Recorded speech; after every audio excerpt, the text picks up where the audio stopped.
Welcome. This isn't just an English story. It's a story about why many English learners know a lot of English, but still struggle to speak. Maybe you know the grammar, maybe you know the vocabulary, but when you try to say something, your mind starts checking every mistake, and before you finish your sentence, the moment is already gone. Today's story is about David, a learner who discovered that perfect English was actually stopping him from speaking. Now, let's begin. David had studied English for years. His grammar was good. His vocabulary was growing. He could understand lessons easily. When he read articles, he understood the meaning. When he listened to English lessons, he followed the ideas. David felt proud of his progress, but speaking was different. Every time someone asked him a question, something happened inside his mind. Before answering, he checked the grammar. He searched for the best words. He worried about his pronunciation. Is this sentence correct? Does this sound natural? Sometimes the answer was already in his mind, but the words didn't come out. David started to notice a strange problem. He wasn't afraid of English. He was afraid of making imperfect English. And every time he searched for the perfect sentence, the moment to speak disappeared. One morning, David arrived at work. A coworker smiled and asked, "What did you do this weekend?" David knew the answer. "I went hiking with my friends." The sentence was already in his mind, but before he spoke, his brain started checking. Is "went hiking" the right expression? Should I explain more? Does my pronunciation sound natural? A few seconds passed. David was still thinking. His coworker looked at him, then smiled politely. "No worries." The conversation moved on. David finally said quietly, "I went hiking with my friends." The sentence was simple. The words were correct. Everything was fine, but the moment was gone. On his way back to his desk, David felt frustrated. "I knew exactly what I wanted to say, so why couldn't I say it?" The next day, David started watching his coworkers more carefully. He wanted to know, how did they speak so naturally? What he saw surprised him. They didn't create perfect sentences every time. They used simple words. They changed their sentences while speaking. Sometimes they stopped for a moment. Sometimes they corrected themselves, but they kept going. One coworker said, "I went there last week." "Actually, I mean the week before." Then he continued talking. Nobody cared.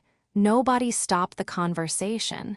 David noticed something important. His coworkers were not trying to sound perfect.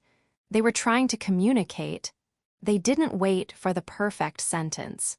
They shared their ideas and kept the conversation moving.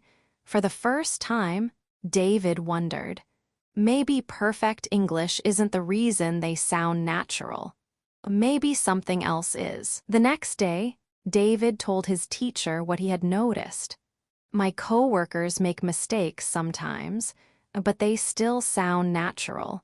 Why can they keep talking?" His teacher smiled. "Because they are not doing two jobs at the same time." David looked confused. "Two jobs?" The teacher nodded. "Yes, when you speak, you are trying to share an idea. But at the same time, you are checking grammar. You are searching for better words. You are judging your pronunciation. Your brain becomes busy." David thought about his conversations. He wasn't only speaking, he was editing every sentence before saying it. The teacher continued, "Good communication does not mean every sentence is perfect. It means your message reaches another person. Accuracy is important, but it comes after communication."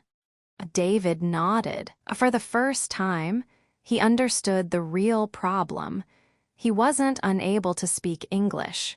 He was trying to edit English before he even finished speaking. The teacher gave David a simple challenge. For 1 week, don't try to speak perfect English. David looked surprised. Then what should I do? The teacher smiled. Speak first. Fix later. Your only goal is to finish your ideas. No stopping. No restarting. No searching for the perfect words. The teacher gave David a small exercise. Choose a simple topic.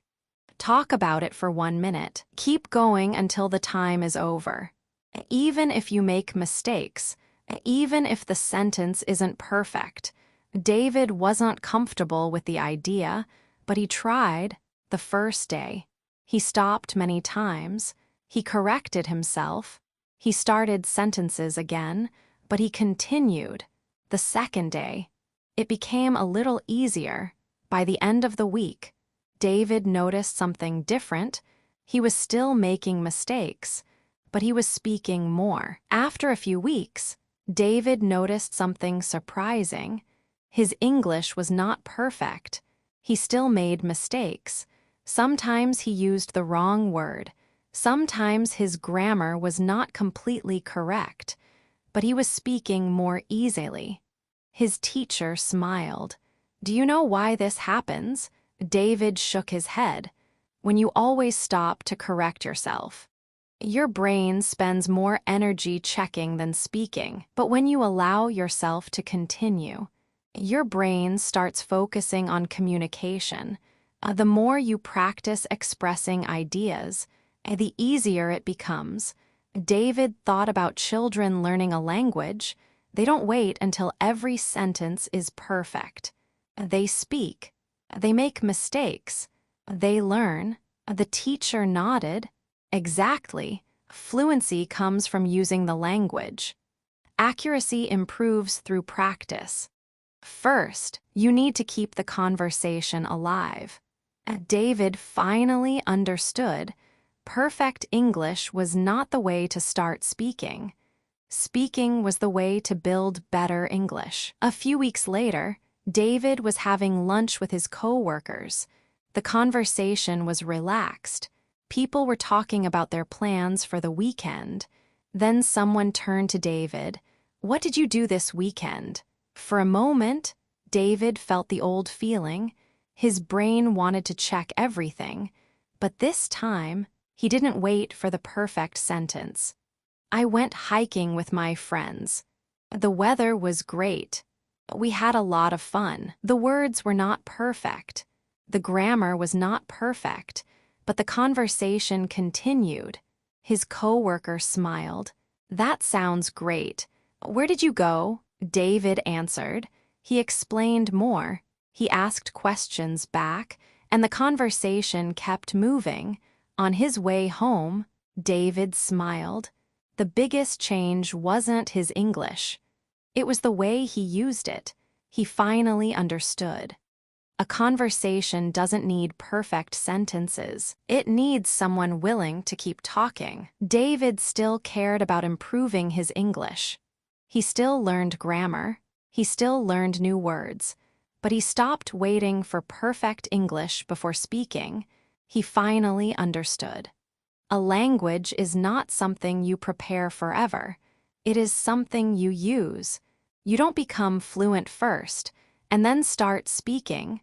You start speaking, and that is how fluency grows. Perfect English is not the beginning of communication. Communication is the beginning of better English. So don't wait for the perfect sentence. Say what you want to say. Keep the conversation alive, because real English is built through real conversations.